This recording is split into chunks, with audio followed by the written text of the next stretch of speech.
8. Post-war adjustment. In the aftermath of the war, two not indistinct realizations were experienced within the federal intelligence community: the loss of the Office of Strategic Services and the need for some type of coordinating and/or leadership mechanism within the post-war intelligence structure. Viewing OSS as a wartime necessity, President Truman, anticipating criticism for the continuation of the agency when world peace had been restored, hastily abolished this entity in a directive of September 20, 1945, effective 10 days later. The result was that the new chief executive and his aides were suddenly denied the valuable intelligence produced by this unique and effective organization, and experienced this loss at a time when summit conferences among the major world powers gave increased impetus for its availability. The General Staff, Joint Intelligence Committee, and Combined Intelligence Committee experiences during the war prompted interest at the highest defense policy and organization levels in an improved intelligence coordination mechanism. A centralized intelligence agency had been proposed during World War I by Treasury Secretary William McAdoo.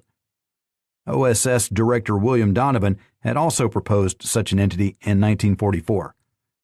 To serve this intelligence coordination function, the President issued a directive dated January 22, 1946, establishing a National Intelligence Authority with a support staff called the Central Intelligence Group. Addressed to the Secretaries of State, War, and Navy, this instrument said, quote, 1. It is my desire, and I hereby direct, that all federal foreign intelligence activities be planned, developed, and coordinated so as to assure the most effective accomplishment of the intelligence mission related to the national security. I hereby designate you, together with another person to be named by me as my personal representative, as the National Intelligence Authority to accomplish this purpose. 2. Within the limits of available appropriations, you shall each, from time to time, assign persons and facilities from your respective departments, which persons shall collectively form a Central Intelligence Group, and shall, under the direction of a Director of Central Intelligence, assist the National Intelligence Authority. The Director of Central Intelligence shall be designated by me, shall be responsible to the National Intelligence Authority, and shall sit as a non-voting member thereof. 3. Subject to the existing law and to the direction and control of the National Intelligence Authority, the Director of Central Intelligence shall a. Accomplish the correlation and evaluation of intelligence relating to the national security and the appropriate dissemination within the government of the resulting strategic and national policy intelligence. In so doing, full use shall be made of the staff and facilities of the intelligence agencies of your departments. B. Plan for the coordination of such of the activities of the intelligence agencies of your departments as relate to the national security, and recommend to the National Intelligence Authority the establishment of such overall policies and objectives as will assure the most effective accomplishment of the national intelligence mission. C. Perform, for the benefit of said intelligence agencies, such services of common concern as the National Intelligence Authority determines can be more efficiently accomplished centrally. D. Perform such other functions and duties related to intelligence affecting the national security as the President and the National Intelligence Authority may from time to time direct. 4. No police, law enforcement, or internal security functions shall be exercised under this directive. 5. Such intelligence received by the intelligence agencies of your departments as may be designated by the National Intelligence Authority shall be freely available to the Director of Central Intelligence for correlation, evaluation, or dissemination.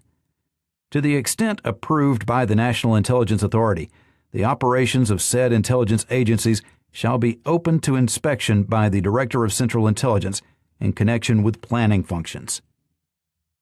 6.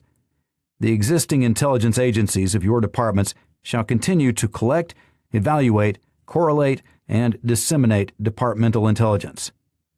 7. The Director of Central Intelligence shall be advised by an Intelligence Advisory Board, consisting of the heads, or their representatives, of the principal military and civilian intelligence agencies of the government having functions related to national security, as determined by the National Intelligence Authority. 8.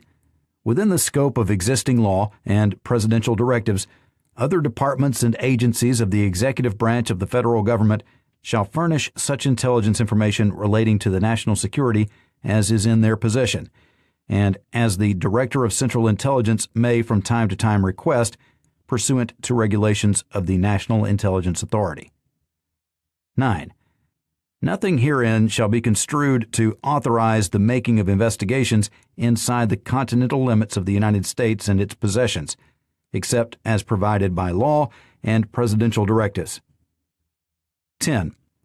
In the conduct of their activities, the National Intelligence Authority and the Director of Central Intelligence shall be responsible for fully protecting intelligence sources and methods.